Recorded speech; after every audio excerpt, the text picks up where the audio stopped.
ay bahay ng birmi para naman na hindi siya lalayas pag mag-ulan. Kasi ang birmi, pag umulan, karamdam sila ng matinding basa, lalabas sila, iwanan nila yung pagkain nila. Kaya lagyan natin ng bubong, tapos mag-prepare tayo ng isang isang imbak na pagkain para ma-transfer sila. At saka yung mga kinain na pwede na magamit sa pagtatanim. Ganun lang po, paulit-ulit lang po pagka matapos magkainin yung kabila, transfer sa kabila na may pagkain. Ang kinukuhaan, lagyan naman pagkain, pagkatapos dito balik naman doon. Tuloy-tuloy lang yan. Tapos isakto natin yan. Tuloy-tuloy lang po mga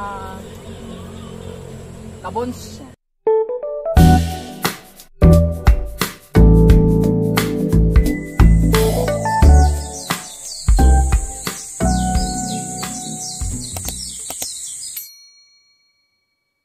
Let's go. Let's forward. Ayan. So prepare na natin yung ating lalagyan ng bubong sa ating berm casting. So ayan, nadali na.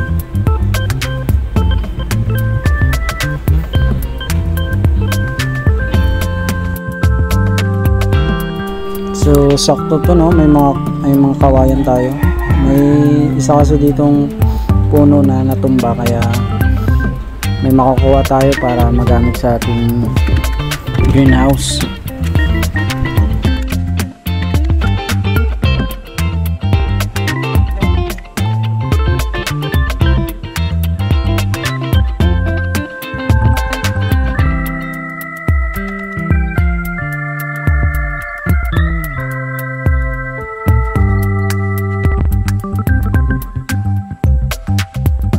So dagdagan pa natin ng mga tali, no, para sure tayo na hindi kakawala yung kawayan, kasi tali lang yung gagawin natin. Tapos isusunod na natin, magbibiyak na tayo ng kawayan, gawin natin 4 para yun yung ating lalagyan ng bubong.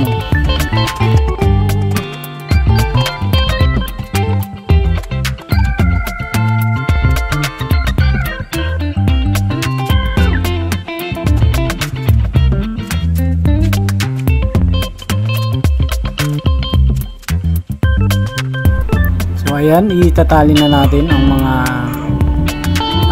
nabiyak nating mga kawayan. Mabilis lang to kasi naka-forward naman. Yeah.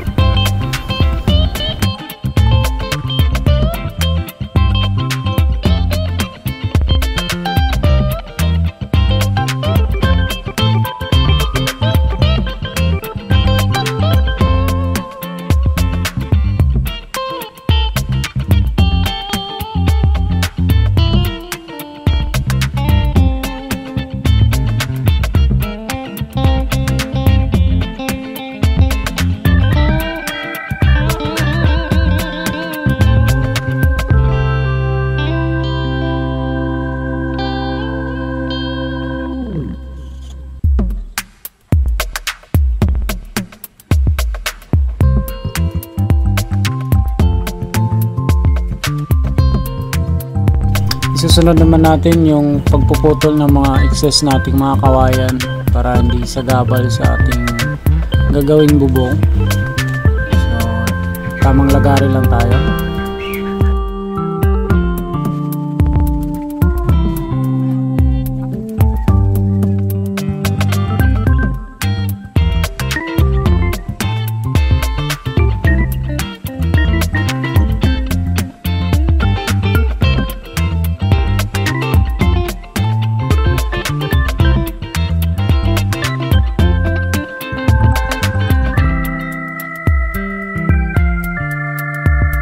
So ikakabit na natin ang ating trapal dahil ready na ating lagayan ng bubong.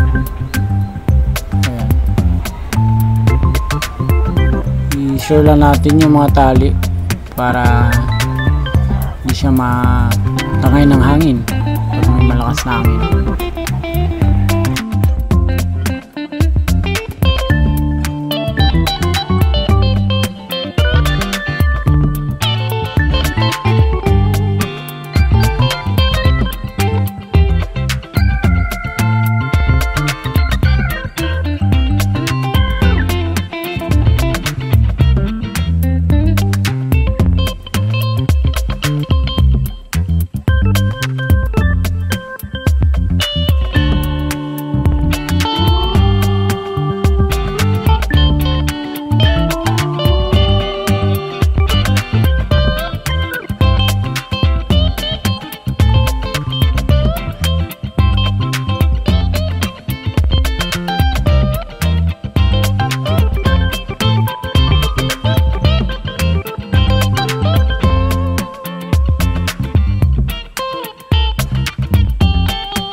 So kung makikita nyo, no, ito na yung mga na-produce nating vermi compost na ating magagamit sa ating pagtatanim.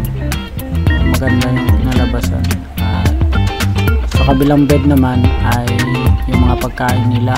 So kailangan natin ditong gawin ay gagawa tayo ng bagong bed ng ating mga bulate para hindi sila magsilayasan pagka in case na mabasa or wala na makain.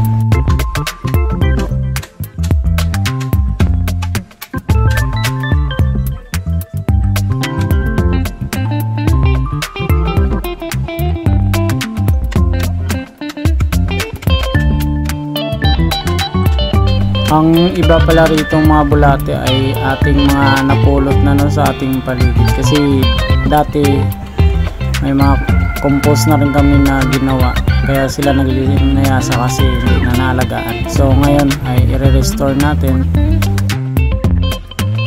So gamit ang kawayan, no, ating gamitin para gumawa ng bed.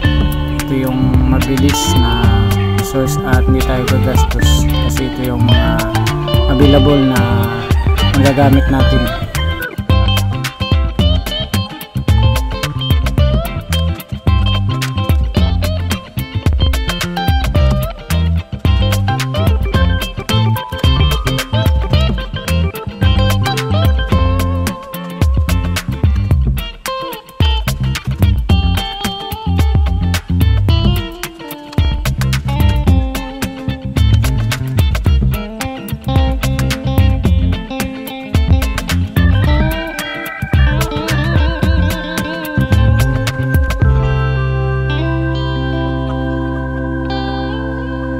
So ang ideya dito mga kabons, no, butasan lang natin ng ang bawat kawayan na ating gagamitin at ating tutusukin ng kawayan din para magsilbing pundasyon nila.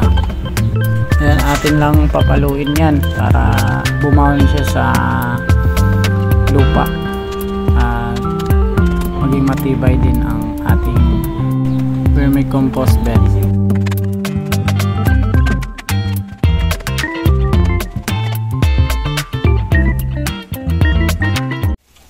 So ayan ang kinalabasan ng ating ginawang greenhouse sa ating vermicompost. Ayan, so kahit ulanin pa ay hindi na siya mababasa. Safe na siya sa loob.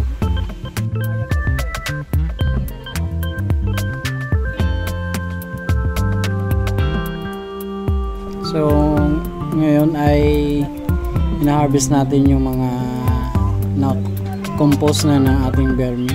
So, atin ang sinasako ito para yung mga vermi na ating makukuha ay ililipat naman natin dito sa bagong bed. So ang formula ng mga pagkain ito ng vermi ay dumi ng baka, saging, yung puno, dahon, mga malunggay, madre cacao, mga nabubulok waste natin sa ating farm. Abangan nyo na lang sa susunod nating mga video kung saan natin magagamit ang compost na ito. Don't forget to like, follow, and share.